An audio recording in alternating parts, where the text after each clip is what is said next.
อ่าสบายดีอาจารย์เจ้าสบายดีอ่าขอบใจอาจารย์ลงนี่เขาก็จะมาเรียนวิชาอย่างได้อาจารย์เรียนกับเกี่ยวกับวิชาภาษาลาวภาษาลาวเนาะโดยเขาหมดบทที่5แล้วเนาะโดยการเขียนบทพัฒนากับผู้สังคมมื้อนี้วันที่วันที่8แรกเนาะแรกแล้วก็เดือนเดือนหนึ่งโอ้เดือนไม่เนาะโดย2024เนาะปี2024วิชาบทที่5บทวิชาวิชาภาษาลาวบทที่บทที่5การเขียนบทพัฒนาวัตถุสิ่งของ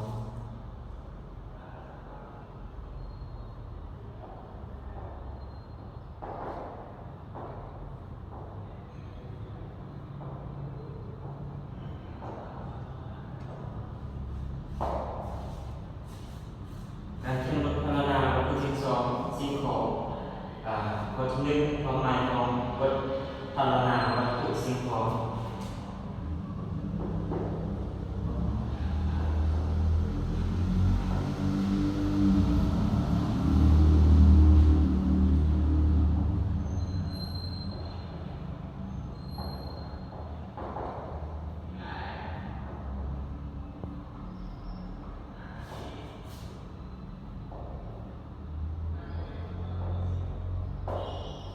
ความหมายของบทพรรณนาวัตถุสิ่งของคือการพรรณนาวัตถุสิ่งของ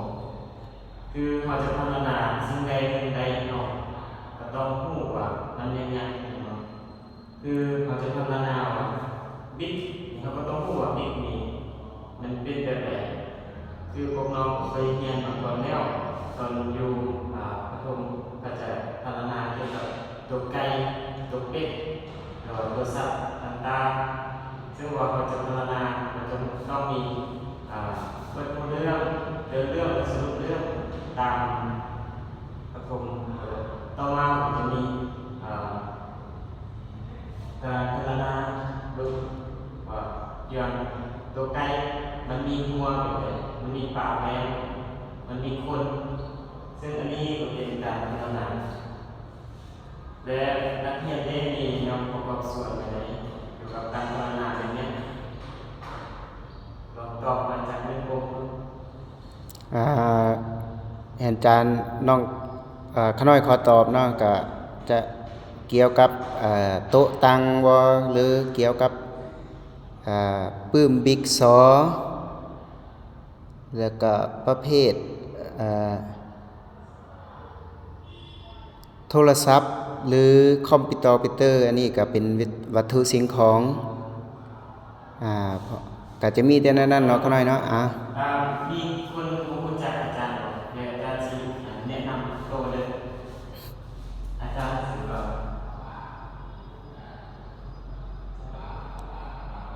พระนำสมพรมันมีจันปัจจุบันอาจารย์อยู่วัดศรีสะเกษเนาะพวกนี้ปัจจุบันวัดให้โสมย้ายกับปัจจุบัน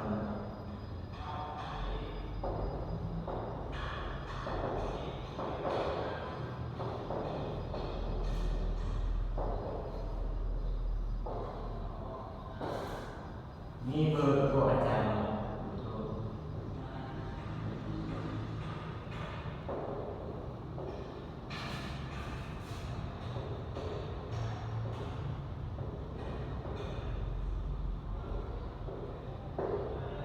ซึ่งว่าในหากมี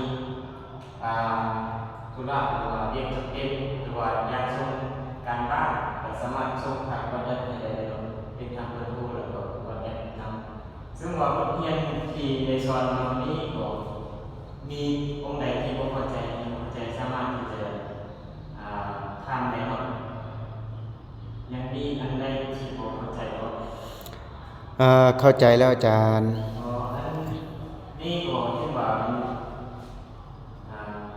ใกล้ใกล้ชั่วโมงที่จะฮอดอีกชั่วโมงนึงแล้วเอากับอาจารย์เพราะว่าพอดีอาจารย์ทึกมาสอนในก็เลยบ่ฮอดนี้แล้วก็เห็นว่าสมควรถึงเวลาแล้วก็ให้พวกน้องไปเฮ็ดเวียกบ้านเนาะเฮ็ดบ้าน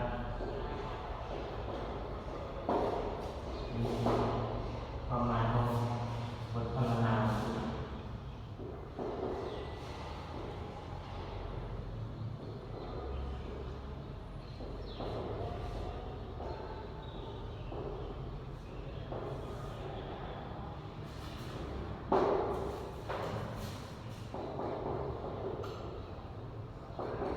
ความหมายของบทพรรณนาทุกสิ่งของนั้นเองมีความหมายอะไรได้ให้พวกน้องเป็นคนว่าแล้วก็ให้พวกน้องระมัดระวังตัวในก่อนที่จะกลับบ้านย่างเพราะองค์ใดย่างระมัดระวังรถต่